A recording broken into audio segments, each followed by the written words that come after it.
Sorry Surya, அம்மா பேசின எதையும் நீ மனசுல வச்சுக்காத. நீ எதுக்குக்கா சாரி எல்லாம் சொல்ற? அம்மா முன்ன மாதிரி இல்ல சூர்யா, வர வர ரொம்ப பதட்டப்படுறாங்க. அவங்க பேசுறத பார்த்தல்ல, என் கல்யாணம் நடக்குமோ நடக்காதோன்னு அவங்களுக்கு பயம். அதான் இப்படி எல்லாம் நடந்துக்கிறாங்க. அக்கா, நான் ஒன்னும் நினைச்சுக்கல. பெரியம்மா பத்தி எனக்கு நல்லா தெரியும். அவங்க தானா இப்படி நடந்துக்கல, யாரோ பின்னாடி இருந்து சொல்லி கொடுத்துதான் இப்படி நடந்துக்கிறாங்களோன்னு தோணுது. எனக்கு ரொம்ப கஷ்டமா இருக்கு சூர்யா. அக்கா, நீ கல்யாண பொண்ணு, சந்தோஷமா சிரிச்சுக்கிட்டே இருக்கணும். என்ன பேசுற நீ? வீடு இருக்கிற நிலைமையில நான் எப்படி? அக்கா, உன்னை சிரிச்ச முகத்தோட இருக்கிற மாதிரி பாத்துக்க வேண்டியது என்னோட பொறுப்பு. என்னக்கா, இப்ப என்ன நடந்து போச்சு? நீ எதுக்கு இவ்ளோ ஃபீல் பண்ற? என்னால தானே அண்ணம்மாவுக்கு பிரச்சனை வருது. அது வேற பிரச்சனைக்கா. இல்ல, எல்லாமே ஏன் கல்யாணத்தை வச்சுதான் நடக்குது. பேசாம இந்த கல்யாணத்தை நிறுத்திடலாம் சூர்யா. ஏன் கல்யாணத்துக்காக வீட்ல எல்லாரும் சண்டை போட்டுக்கிறது எனக்கு பிடிக்கல. ஒரு ஃபங்க்ஷன்னா வீட்ல சண்டை நடக்கிறது சகஜம்தான். ஏன்னா எல்லா விஷயத்திலயும் ஆளுக்கு ஒண்ணு சொல்லி டெசிஷன் எடுக்கிறதுல பிரச்சனை வரும். இந்த கல்யாணம் வேணாங்கிறதுக்கு வேற காரணம் இருந்தா நானும் சரின்னு சொல்லுவேன். ஆனா உனக்கு மாப்பிள்ளைய ரொம்ப பிடிச்சிருக்கு, கல்யாணத்துக்கான எல்லா ஏற்பாடும் பண்ணியாச்சு. அப்புறம் என்ன? அக்கா, நான் சொன்னா நீ கேப்பல்ல. எனக்கு தெரியும்க்கா, உன் தம்பி பேச்ச நீ என்னைக்குமே தட்ட மாட்டேன். சாதாரண கல்யாணத்திலேயே ஏகப்பட்ட பிரச்சனை வரும். சூரிய வம்சம் மாதிரி பெரிய குடும்பத்தோட கல்யாணத்துல பிரச்சனை வராம இருக்குமா? வரும் தான். நாம தான் அதை புத்திசாலித்தனமா சமாளிக்கணும். இத பாரு, அம்மாவோ பெரியம்மாவோ இல்ல வேற யாரோ இதுக்கு முன்னாடி இப்படி நடந்துகிட்டதே இல்ல. யாரோ அவங்களுக்கு பின்னாடி இருந்து அவங்களை இன்ஃப்ளூயன்ஸ் பண்றாங்க.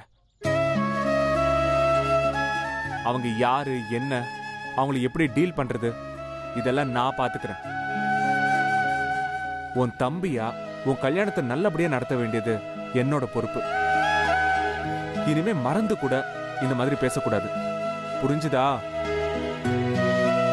சரின்னு சொல்லுக்கா. இப்பதான் நீ அக்கா, இப்ப போய் ரெஸ்ட் எடு. ஓகா.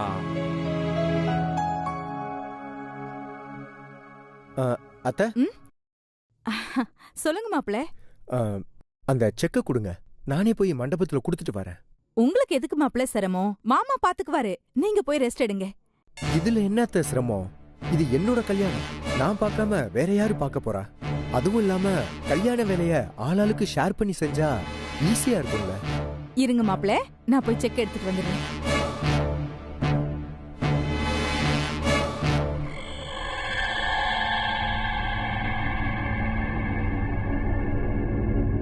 இந்தாங்க மாப்ள. ஆமா மாப்ள, நீங்க எப்படி போறீங்க? கார்ல தான். காரை சர்வீஸ் கொடுத்துருக்கதா சொன்னீங்களே, அதுக்குள்ள கார் வந்துருச்சா? நாம எது சொன்னாலும் இந்த வீட்ல கேள்வி கேட்காத ஆளு இந்த லூசு தான். இப்ப இதுவும் கேள்வி கேக்குது, சரியில்லையே. மாப்ள, என்ன மாப்ள யோசிக்கிறீங்க? நீங்க சொன்னதுக்கு அப்புறம் தான் எனக்கு ஞாபகம் வந்தது. அதான் கேப் இல்ல ஆட்டோல போலாமான்னு யோசிச்சு. ஐயோ, என்ன மாப்ள பேசுறீங்க? இந்த வீட்டோட மாப்ள நீங்க. நீங்க போய் வாடகை வண்டியெல்லாம் புடிச்சு போலாமா? ஒரு நிமிஷம் என் கூட வாங்க. எங்க? வாங்க மாப்ள, வாங்க.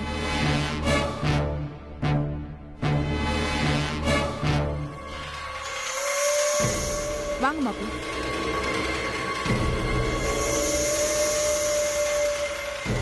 ஒன்னும் ப்ராப்ளம் இல்ல, எல்லாத்தையும் நான் பாத்துக்கிறேன். ஓகேவா? ஏய் பத்மா, என்னடி பண்ற? பார்த்தா தெரியல, சூர்யா கூட பேசிட்டு இருக்கேன். என் தம்பி கிட்ட பேச கூட எனக்கு உரிமை இல்லையா? சரி சரி, ரொம்ப வாயாடாத. சூர்யா, மாப்பிள்ள வேலை விஷயமா வெளியே போறாரு, உன் காரை கொஞ்சம் கொடுக்க முடியுமா? அவர் காரை சர்வீஸ்க்கு விட்டுருக்காரு. அவர் சொன்னாரு கேப்லயோ இல்ல ஆட்டோலயோ போயிட்டு வரேன்னு. ஆனா நம்ம குடும்ப கௌரவம் என்ன ஆகுறது, அதுக்குதான் நான் வேண்டான்னு சொல்லிட்டேன். இதுக்கு எதுக்கு பெரியமா நீங்க வந்தீங்க? அவர் கேட்டிருந்தா நானே கொடுத்திருப்பேன்ல. அவரு எப்படி கேட்பாரு சூர்யா? அவர் இந்த வீட்டு மாப்பிள்ள, சங்கோஜமா இருக்காதா? சரி, சாவி கீழே தான் இருக்கு, எடுத்துட்டு போக சொல்லுங்க. ரொம்ப தேங்க்ஸ் சூர்யா. ஏய் பத்மா, கீழே போய் மாப்பிள்ளைக்கு சாவி எடுத்து கொடு.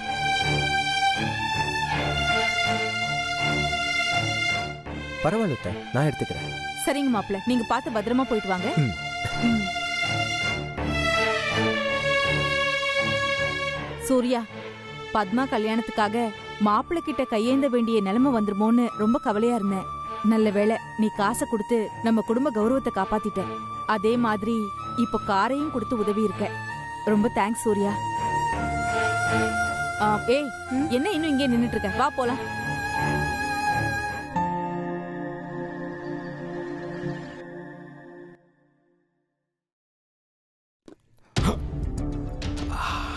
ஆஹா, இன்னைக்கு நம்ம பதனி வைக்க வேண்டிய ஆளு நம்ம மருமக தான். இந்த வர பதனி ராஜி, இங்க வாமா. என்ன மாமா? எப்படிமா இருக்க?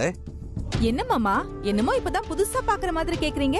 அதுக்கு இல்லம்மா, இப்படி ஓயாம ஒழியாம வேலை பார்த்துக்கிட்டே இருக்கியே, ஐயோ பாவம் அப்படின்னு சொன்னேன். என்ன பண்றது, இதெல்லாம் என் தலைவிதின்னு நினைச்சுக்க வேண்டியதுதான். அட என்னம்மா நீ பழைய காலத்து பாட்டி மாதிரி பேசிட்டு இருக்க?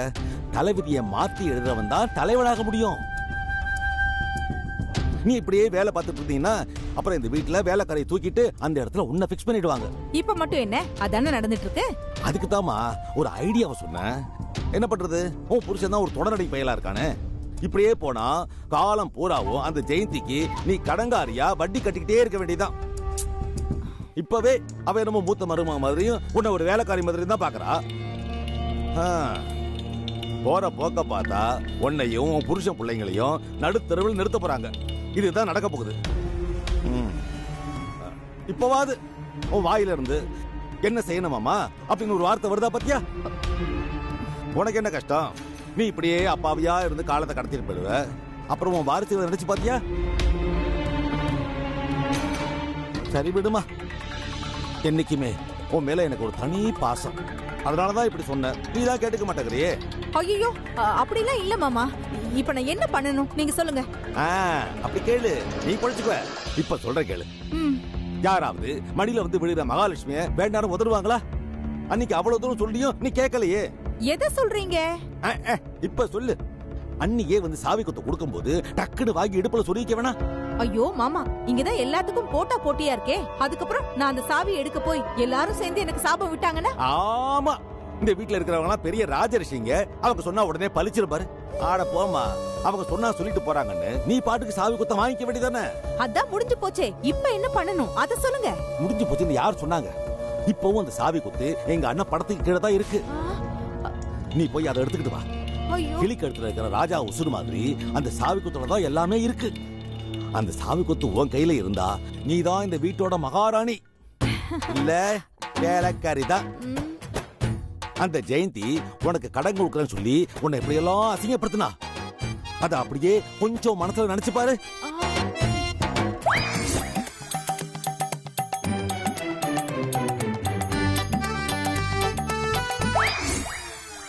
ஆத்திரமா வரல, ரத்தம் கொதிக்கல. ஆமா மாமா, அவ என்ன ரொம்பதான் அசிங்கப்படுத்திட்டா. இதே வேகத்தோட போ. எங்க அண்ணன் படத்துக்கு முன்னாடி நில்லு. ஜெயந்திய மனசுல நினைச்சுக்க, மத்ததெல்லாம் தானா நடக்கும்.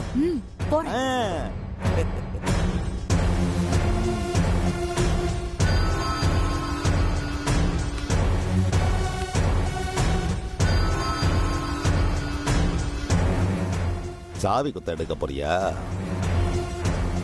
பாரு, அதுக்கப்புறமா என்ன நடக்க போகுதுன்னு.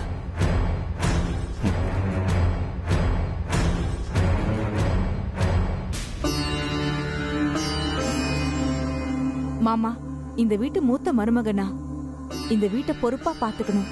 அதுக்கு உங்க ஆசீர்வாதம் என்னைக்கும் எனக்கு தேவை மாமா. இந்த சாவியை நான் எடுத்துக்கிறேன்.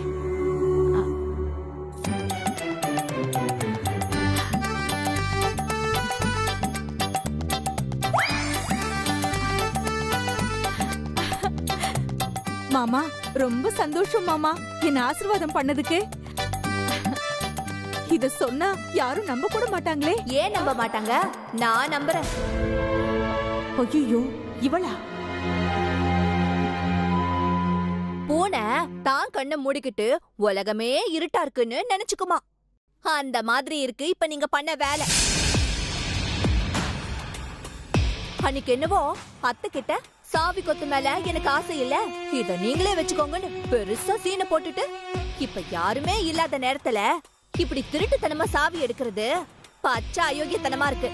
என்ன பேசுற நீ? நான் இந்த வீட்டோட மூத்த மருமக. அத்தைக்கு அப்புறம் எனக்கு தான் இந்த வீட்ல முழு உரிமையும் அதிகாரமும் இருக்கு. அதனால எடுத்தேன். இதுல என்ன அயோக்கியத்தனம் இருக்கு? உங்களுக்கு இருக்கிற அதே உரிமை எனக்கும் இருக்கு. ஆனா அதிகாரம் யார் கைக்கும் வரல. அப்படின்னு நீயா நினைச்சுக்கிட்டா நான் என்ன பண்ண முடியும்? உனக்கு வேணும்னா கைய கட்டிக்கிட்டு அம்மா தாயே ஏதாவது கொடுங்கன்னு கேளு. 5 10 தரேன், வாயை முடிக்கிட்டு வாங்கிக்க. என்ன புரியுதா? ஐயோ 5 10 நீங்க எனக்கு தரீங்க. அது சரிதான். அக்கா நல்லா கொஞ்சம் யோசிச்சு பாருங்க. எனக்கு ஒரு 5 லட்சம் ரூபாய் பணம் கொடுன்னு யார்கிட்ட பாவமா கெஞ்சிட்டு நின்னது அது அவங்களுக்கே தெரியும். அதனால இந்த அதிகாரம் பண்ற வேலைலாம் என்கிட்ட வேணாம். அதெல்லாம் பழைய கதை. இப்போ நான் நினைச்சா என்ன வேணாலும் பண்ண முடியும். இத பாருங்க, பழசோ புதுசோ இந்த கதையெல்லாம் என்கிட்ட வேணாம். மரியாதையா சாவியை எடுத்த இடத்துல வைங்க. அப்பதான் இந்த இடத்த விட்டு நான் போவேன். நீ என்னடி இந்த இடத்த விட்டு என்ன போ சொல்றது? நான் நினைச்சா உன்னை இந்த வீட்டை விட்டு வெளியே அனுப்ப முடியும். ஜாக்கிரதை. என்னது? என்ன வெளியே அனுப்புவியா? எங்க அனுப்பு பாப்போம். அனுப்பு. உனக்கெல்லாம் சொன்னா புத்தி வராது. ஓடி வெளியே. ஏய் ஓடி வெளியே. வாய முடிச்சு போ. ஓடி.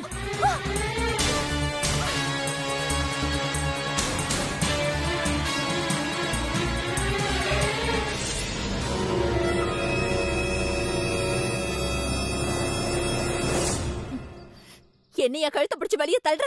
இரு, என் புள்ள சூர்யா வரட்டும், அப்புறம் உன்னை என்ன பண்றேன்னு பாரு. ஏய், உன்ன மாதிரி எவ்வளவோ பேரை பாத்திருக்கேன்டி. போடி.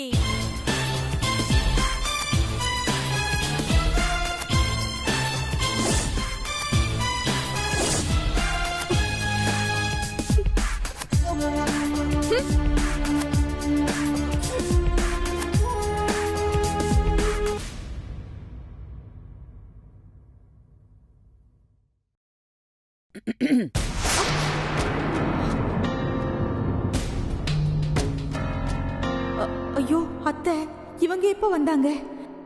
அப்போ ஜெயந்தி, சாவி, சண்டை இதெல்லாம் கனவா?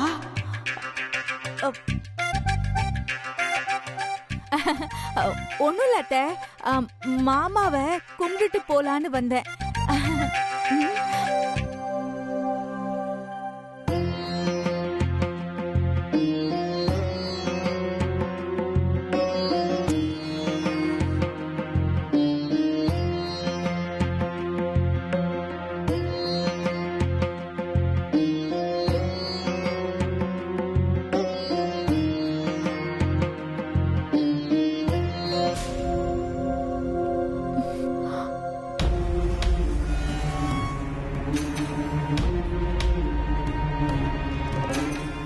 இப்ப என்ன பண்ணிட்டு வந்த? சாரி. என்ன சாரி பூரி? நான் உன்னை என்ன சொன்னேன்? போனோமா, சாவிக்கு எடுத்தோமா, கெத்தா இடுப்புல சொல்லணுமா, வந்தோமா இல்லாம அங்க நின்று பேந்த முடிச்சுக்கிட்டு இருக்க. நான் இங்க நின்று ரேஸ்ல குதிரையை கூப்பிடுற மாதிரி வா சீக்கிரமா சீக்கிரமா கத்திக்கிட்டு இருக்கேன். நீ முன்ன பின்ன தெரியாது கோயிலுக்கு போய் உண்ட கட்டிக்கு வரிசையில நிக்கிற மாதிரி நின்னுட்டு இருக்க. நீ சுத்த வேஸ்ட். எதுக்குமே லாக்கிப்பட்டு வர மாட்டேன். நான் என்ன மாமா பண்ணுவேன்? நாங்க போய் நின்ன உடனே தான் அந்த ஜெயந்தி வந்து அப்படியே சண்டை போட ஆரம்பிச்சிட்டா. இத பார், போய் சொல்றதுக்கு ஒரு அளவு இருக்கு. நான் தான் இங்க பாத்துக்கிட்டே இருக்கேனே. ஜெயந்தி எங்க வந்தா? ஐயோ மாமா, சத்தியமா ஜெயந்தி வந்தா. இதெல்லாம் போய் சத்தியம் வேறயா? ஐயோ இல்ல மாமா, அந்த ஜெயந்தி நிஜமாவே என் கனவுல வந்து ஒரே சண்டை போட்டு அவ கழுத்தை புடிச்சு நான் வெளியே தள்ளினேன் தெரியுமா? எனக்கு வர்ற ஆத்திரத்துக்கு ஓ கழுத்தை புடிச்சு நடிக்கலாம் போல இருக்கு. இதுக்கு மேல ஒரு மனுஷனால என்ன பண்ண முடியும்? நானும் உனக்கு நல்லது பண்ணணும்னு தான் நினைக்கிறேன். நீயும் எனக்கு வேணவே வேணாம், நான் வீணாதான் போவேன்னு வீம்புக்கு அடம் பிடிக்கிற. சத்தியமா சொல்றேன், இதுக்கு மேல அந்த ஆண்டவனால கூட உன்னை காப்பாத்த முடியாது. கேடு கெட்டு போ. எனக்கு என்ன?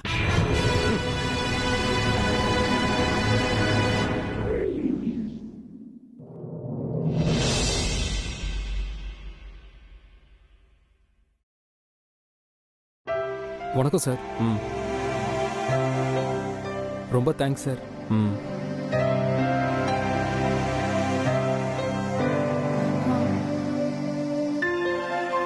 நான் தான்க்கா வர சொன்னேன்.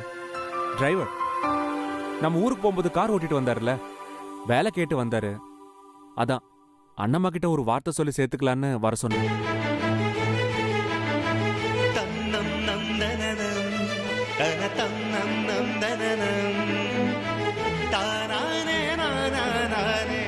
வணக்கம்மா. வணக்கம்.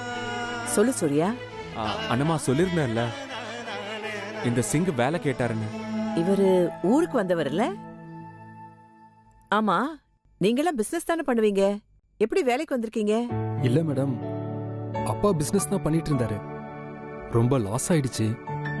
இப்போ ஃபேமிலி ரொம்ப கஷ்டம். அதனால தான் சூர்யா சார்ட்ட கேட்டு வேலைக்கு வந்தேன். சரி, நீங்க வேலைக்கு சேர்ந்துருங்க.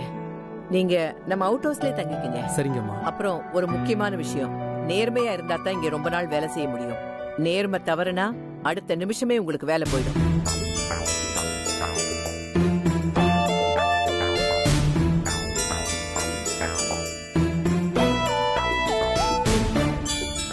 ஆமா சிங், பஞ்சாப்ல உங்களுக்கு எந்த ஊரு? ஆமா, உங்க ஃபேமிலியில மொத்தம் எத்தனை பேரு? யார் யார் இருக்காங்க? ஆ, ஆ, அது ஒரு 5-6 பேர் இருப்பாங்க சார். இருப்பாங்களா?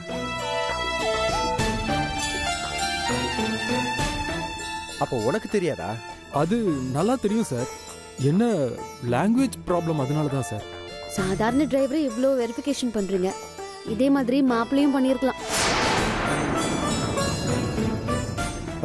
உங்களுக்கு சந்தேகம்னா சிங்கப்பூர் வாங்க, என் பேக்ரவுண்டை செக் பண்ணுங்க, எனக்கு ஒன்றும் பிரச்சனை இல்லை. சாம், நீ பேசுறது தேவையில்லாத விஷயம்.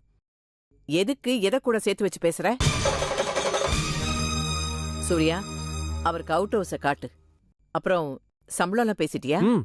பேசியாச்சு அண்ணம்மா. சரி, பார்த்து நடந்துக்குங்க. சரிங்கம்மா.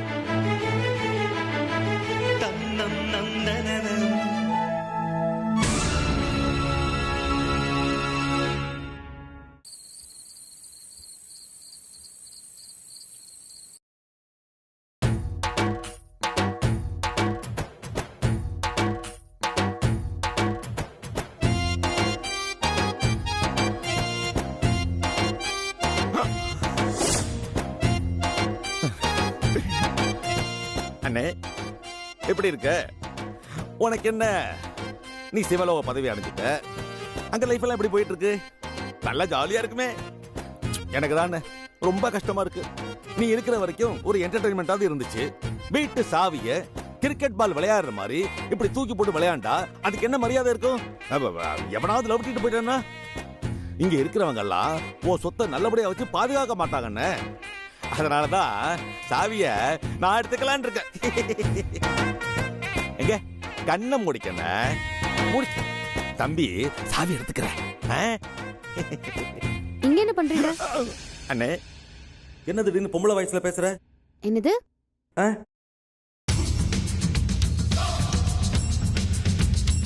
இந்த நேரத்துல இங்க என்ன பண்றீங்க? எங்க அண்ணனுக்கு முதுக அரிக்குதுன்னாரு, சொரிஞ்சு விட்டுக்கிட்டு இருக்கேன். என்னது?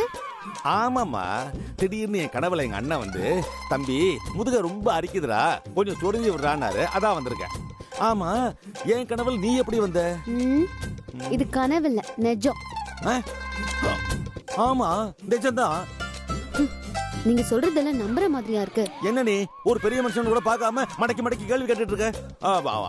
அது சரி, நீ எதுக்காக இந்த நேரத்துல இங்க வந்த?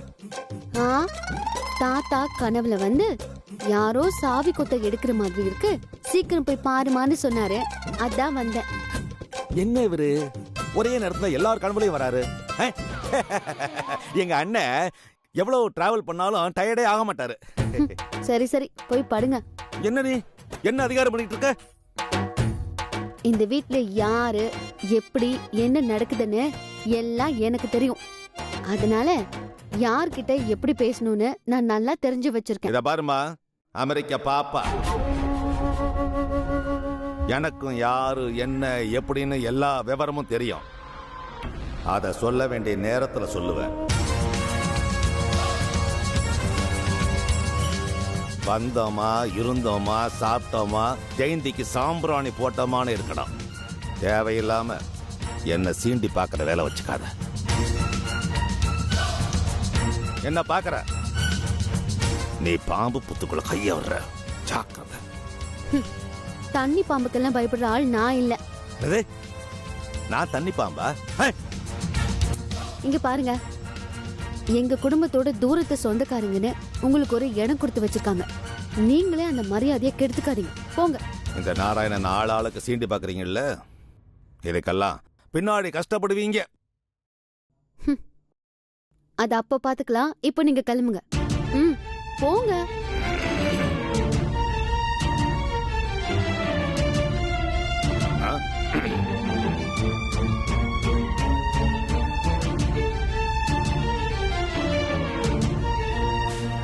தாத்தா, இந்த வீட்டு சாவி கொத்த காப்பாத்த வேண்டிய பொறுப்பு எனக்கு இருக்கு. நிச்சயம் அதை நல்லபடியா பாத்துப்பேன். யாரும் அதை தொட முடியாது.